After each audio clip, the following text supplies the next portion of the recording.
Welcome back to फिल्मी loop. आज हम जिस मूवी की कहानी आपके लिए लेकर आए हैं उसका नाम है चार्ली सेंट क्लाउड, जो साल 2010 में आई एक सुपरनैचुरल ड्रामा फिल्म है। कहानी की शुरुआत में चार्ली नाम के एक लड़के को दिखाया जाता है जो अपने छोटे भाई सैम के साथ एक बोटिंग कंपटीशन में हिस्सा ले रहा होता है। इस कंपटीशन में टेस कैरोल नाम की उसकी एक क्लासमेट भी हिस्सा ले रही होती है, जिसे देखकर लगता है कि वो चार्ली को पसंद करती है। चार्ली इस रेस में जीत जाता है और उसे स्टैनफोर्ड यूनिवर्सिटी की ओर से एक सेलिंग स्कॉलरशिप मिल जाती है। चार्ली का छोटा भाई सैम उसके बेहद करीब था। दोनों भाई आपस में बहुत प्यार करते थे और हमेशा एक दूसरे को छेड़कर मस्ती करते रहते थे। जब से उनके फादर उनकी मॉम के साथ उन्हें भी छोड़कर चले गए थे, तब से सैम के लिए उसका भाई और दोस्त सब कुछ चार्ली ही था। सैम इस बात से उदास हो जाता है कि पढ़ाई के लिए अब वो उससे दूर चला जाएगा। चार्ली भी उससे दूर नहीं जाना चाहता था, लेकिन इस बारे में वो कुछ भी नहीं कर सकता था। सैम को उदास देखकर वो उससे वादा करता है कि जब तक उसका कॉलेज शुरू नहीं हो जाता तब तक वो उसके साथ रोज पूरे 1 घंटे तक बेसबॉल कैच की प्रैक्टिस किया करेगा। अब कॉलेज जाने से पहले चार्ली का अपने दोस्तों के साथ पार्टी करने का प्लान था, लेकिन उसकी मॉम को आज डबल शिफ्ट में काम पर जाना पड़ता है और वो चार्ली को घर पर ही रहकर सैम का ख्याल रखने के लिए कहकर अपने काम पर चली जाती है। उनके जाने के बाद चार्ली रात को चुपके से उठकर घर से बाहर निकलता है और कार लेकर दोस्तों की पार्टी में जाने लगता है, लेकिन सैम उसे पकड़ लेता है और उसे अपने दोस्त के घर पर छोड़ने के लिए कहता है। आखिरकार चार्ली को उसकी बात माननी पड़ती है और वो उसे साथ लेकर कार चलाने लगता है। रास्ते में जब कार को हाईवे पर लेने के लिए चार्ली एक हल्का सा स्टॉप लेता है तो एक दूसरे कार वाले की गलती से उनकी कार का एक ट्रक के साथ भयानक एक्सीडेंट हो जाता है और उनकी कार सड़क पर काफी दूर तक पलटती चली जाती है। अब इसके बाद इमरजेंसी मेडिकल वैन के अंदर दिखाया जाता है कि कंप्यूटर स्क्रीन पर चार्ली की लाइफ लाइन बिल्कुल फ्लैट हो चुकी है, लेकिन एक पैरामेडिक अभी भी उसके पास से नहीं जाता और ऐसा लगता है जैसे उसे किसी चमत्कार की उम्मीद हो। तभी अचानक चार्ली होश में आ जाता है। ये देखकर वो पैरामेडिक ऊपर देखता है और अपने गले में पड़े एक मेडेलियन को चूमता है। अब होश में आते ही चार्ली अपने भाई सैम को देखने लगता है, लेकिन सैम उसके बराबर में ही अब एक लाश के रूप में पड़ा हुआ था। उसे देखकर वो बुरी तरह रोने लगता है और रोते हुए बार बार यही कहता है कि वो अपने भाई को छोड़कर नहीं जा सकता। इसके बाद सैम के फ्यूनरल में दिखाया जाता है कि चार्ली को सैम की बेसबॉल और ग्लव्स उसकी कब्र में डालने के लिए बोला जाता है, लेकिन वो ये चीजें कब्र में डालने की बजाय इन्हें लेकर रोते हुए जंगल की ओर भागना शुरू कर देता है। भागते हुए जंगल में एक जगह जाकर वो गिर जाता है, लेकिन जैसे ही वो सर उठाकर देखता है तो सामने उसका भाई सैम खड़ा होता है, जो कहता है कि वो प्रैक्टिस के लिए लेट आया है। उसे देखकर चार्ली के होठों पर मुस्कुराहट आ जाती है। उससे वादा करता है कि चाहे कुछ भी हो जाए, आज से वो रोज शाम का सूरज डूबते ही उससे मिलने आया करेगा। अब 5 साल बाद दिखाया जाता है कि चार्ली उसी कब्रिस्तान में केयर टेकर की नौकरी कर रहा होता है जहाँ उसके भाई सैम को दफनाया गया था। उस एक्सीडेंट के बाद वो ना तो पढ़ाई के लिए कॉलेज गया और ना ही फिर कभी उसने बोट को हाथ लगाया। उसकी मॉम भी अब यहाँ से कहीं और शिफ्ट हो गई थी, लेकिन चार्ली ने यहीं रहने का फैसला कर लिया था। एक दिन वो सुबह उठकर काम पर जाता है और कब्रिस्तान पहुंचकर दूसरे केयरटेकर एलिस्टर से मिलता है, जो उसका बहुत अच्छा दोस्त भी होता है। आज यहाँ उसे वो लड़की टेस भी मिलती है जो हाई स्कूल के दिनों में उसे पसंद करती थी, और कहीं ना कहीं चार्ली भी ये बात जानता था। वो अपने फादर की कब्र पर लगे फूलों को लेकर एलिस्टर के ऊपर चिल्लाने लगती है, लेकिन जैसे ही उसकी नजर चार्ली के ऊपर पड़ती है तो वो एकदम से शांत हो जाती है। चार्ली उससे कह देता है कि वो उसके फादर की कब्र पर उसकी पसंद के फूल लगा देगा। अब टेस के जाने के बाद जब वो फूल लेकर आता है तो कब्रिस्तान में उसे उसके हाई स्कूल का दोस्त सोलिवन मिलता है, जो सेना में एक बड़ा अफसर बन गया था।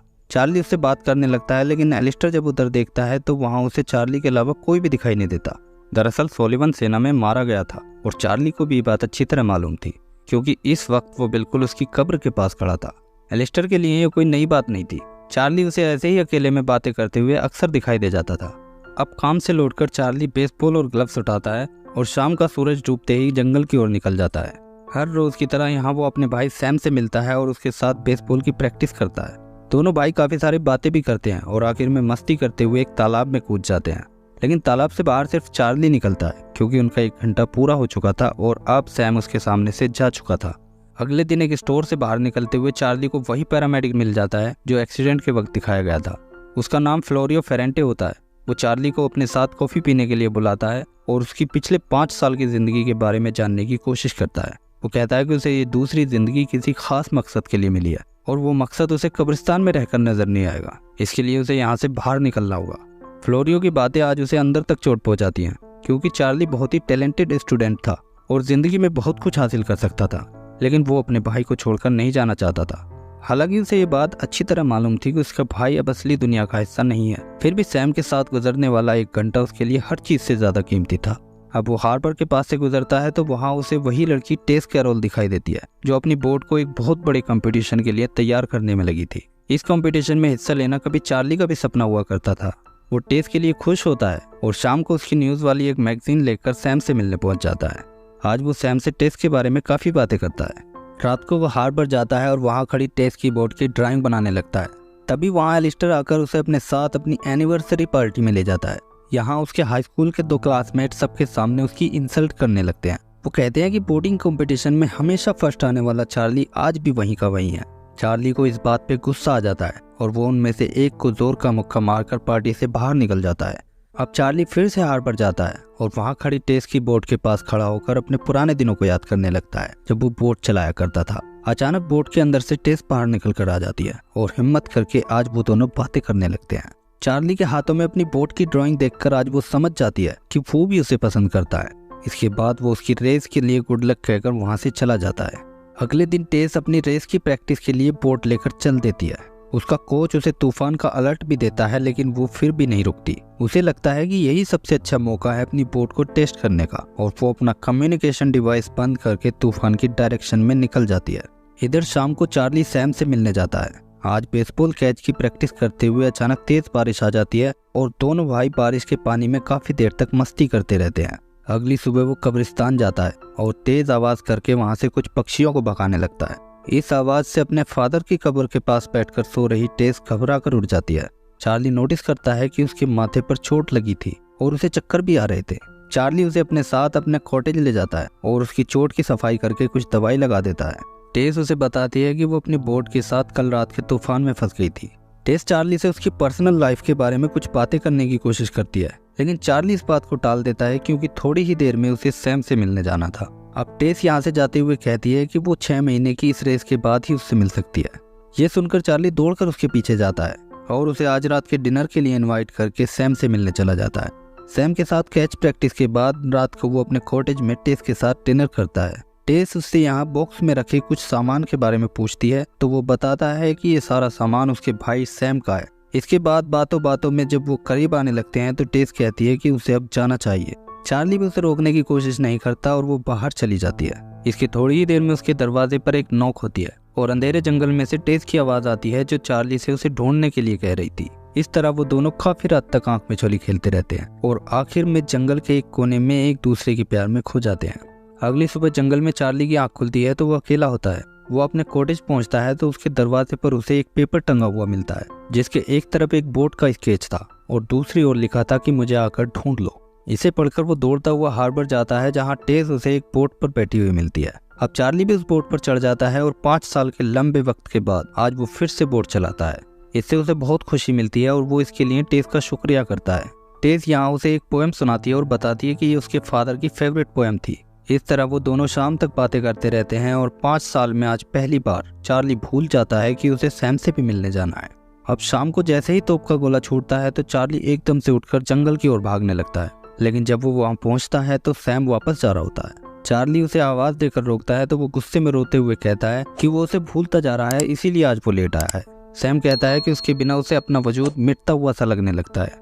चार्ली उसे कहता है कि आज के बाद ऐसा कभी नहीं होगा।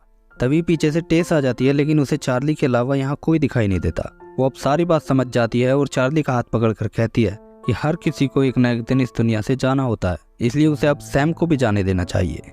लेकिन चार्ली उससे अपना हाथ छुड़ाकर कहता है कि वो सैम को नहीं खो सकता और इसके बाद वो सैम के पीछे जंगल में चला जाता है। अगले दिन टेस चार्ली से मिलने जाती है तो रास्ते में उसे अपनी एक फ्रेंड दिखती है। टेस उसे आवाज़ देती है लेकिन वो उसकी आवाज़ नहीं सुनती और उसके बराबर से ऐसे निकल जाती है जैसे उसने टेस को देखा ही ना हो।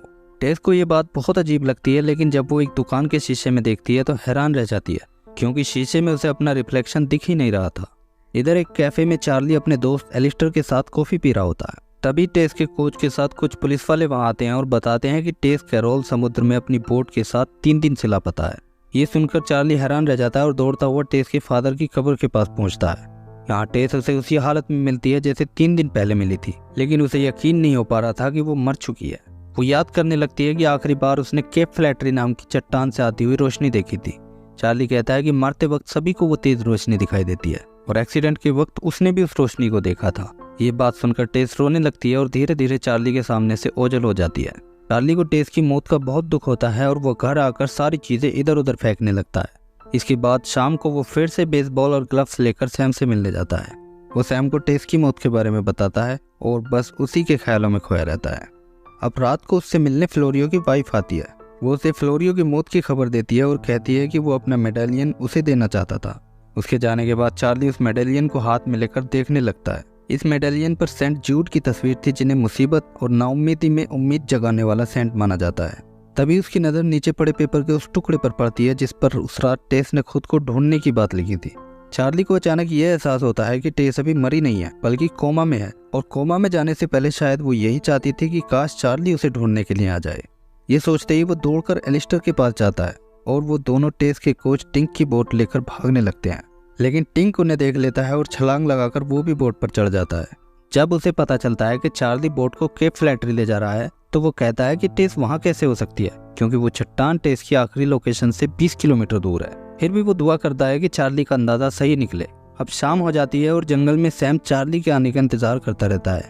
काफी इंतजार के बाद भी जब वो नहीं आता तो सैम आंखों में आंसू लिए हुए वहां से जाने लगता है। लेकिन यहाँ से निकलते ही उसे अपने सामने एक खूबसूरत दुनिया दिखने लगती है, जिसमें उसे चार्ली के साथ बिताया हर लम्हा बिल्कुल साफ दिख रहा था। वो खुश होता हुआ तेजी से उस ओर जाने लगता है और फिर एक तेज रोशनी के साथ गायब हो जाता है। इधर बोट के ऊपर चार्ली भी सैम को बहुत मिस कर रहा होता है। वो उसका नाम लेकर उससे माफी मांगता है कि तभी आसमान में उसे एक टूटता हुआ तारा दिखाई देता है। चार्ली को लगता है कि उसका भाई सैम टेस को ढूंढने में उसकी मदद कर रहा है। अब वो टिंक से बोट उसी जगह ले जाने के लिए कहता है जहाँ वो टूटता हुआ तारा गिरा था। टिंक को कुछ भी समझ में नहीं आता, लेकिन इस वक्त वो वही करता है जो चार्ली उससे करने के लिए कहता है। अब रात हो जाती है और दूर से उसे एक रोशनी दिखाई देती है जो केप फ्लैटरी चट्टान पर लगे लाइट हाउस की रोशनी थी। अब उसे टेस के जिंदा होने की उम्मीद और भी ज्यादा लगने लगती है, क्योंकि वो समझ गया था कि टेस ने आखिरी बार इसी रोशनी को देखा होगा, ना कि मौत के वक्त दिखने वाली रोशनी को। अब उस जगह पहुंचकर उन्हें टेस की बोट दिख जाती है जो एक चट्टान से टकराई हुई थी। लेकिन यहाँ समुद्र की लहरें बहुत तेज थी और पानी भी बहुत ठंडा था, इसलिए एलिस्टर चार्ली से मेडिकल हेल्प आने तक इंतजार करने के लिए कहता है। लेकिन चार्ली कहता है कि तब तक बहुत देर हो जाएगी। वो कहता है कि शायद उसे ये दूसरी जिंदगी इसीलिए मिली थी। इतना कहकर वो पानी में कूद जाता है, लेकिन जब बोट के अंदर उसे टेस नहीं मिलती तो फिर वो पानी से निकलकर चट्टान के ऊपर उसे ढूंढने लगता है और यहाँ उसे वो पड़ी हुई मिल जाती है। चार्ली देखता है कि उसका शरीर बिल्कुल ठंडा पड़ चुका था, लेकिन उसकी नब्ज अभी भी चल रही थी, इसलिए उसके शरीर को गर्म रखने के लिए वो तुरंत उसे अपने सीने से लगाकर तब तक पड़ा रहता है जब तक एक हेलीकॉप्टर मेडिकल हेल्प के साथ वहां नहीं पहुंच जाता। अब चार्ली को अस्पताल के बेड पर होश आता है। होश में आते ही वो एलिस्टर से टेस के बारे में पूछता है। एलिस्टर उसे बताता है कि वो जिंदा है और जल्दी ही बिल्कुल ठीक हो जाएगी। इसके बाद चार्ली बोट लेकर टेस से मिलने उसके घर जाता है। टेस उसे देखकर खुश हो जाती है और अपनी जिंदगी बचाने के लिए उसका शुक्रिया करती है। अब चार्ली उससे अपनी बोट पर उसे घुमाने के लिए कहता है, लेकिन वो उसके साथ जाने में झिझकने लगती है। वो कहती है कि जब से वो वापस आई है तब से उसे अजीब से सपने आते हैं जिनमें वो उसके साथ होती है। चार्ली कहता है कि वो सपने नहीं बल्कि उसकी यादें हैं। टेस को उसकी बात समझ में नहीं आती, लेकिन वो अचानक उस पोएट्री को पढ़ने लगता है जो उसे टेस ने ही सुनाई थी और ये भी बताया था कि ये उसकी डैड की पसंदीदा पोएट्री थी।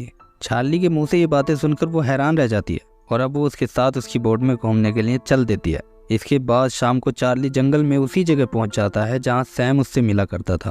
वो सैम का नाम लेकर अपना वादा तोड़ने के लिए उससे माफी मांगता है। सैम आज उसकी नजरों के सामने नहीं आता, लेकिन वो उसके पीछे से उससे कहता है कि उसके जाने में ही सबकी भलाई थी और यहाँ वो बिल्कुल ठीक है। चार्ली उससे वादा करता है कि वो दोनों हमेशा भाई ही रहेंगे। इस तरह वो अपने भाई को आखिरी विदाई देकर टेस के साथ वहां से चला जाता है। आखिर में दिखाया जाता है कि टेस और चार्ली अपने दोस्तों से मिलते हैं और पोर्ट लेकर दुनिया का चक्कर लगाने के लिए निकल जाते हैं। इसी के साथ ये मूवी एंड हो जाती है।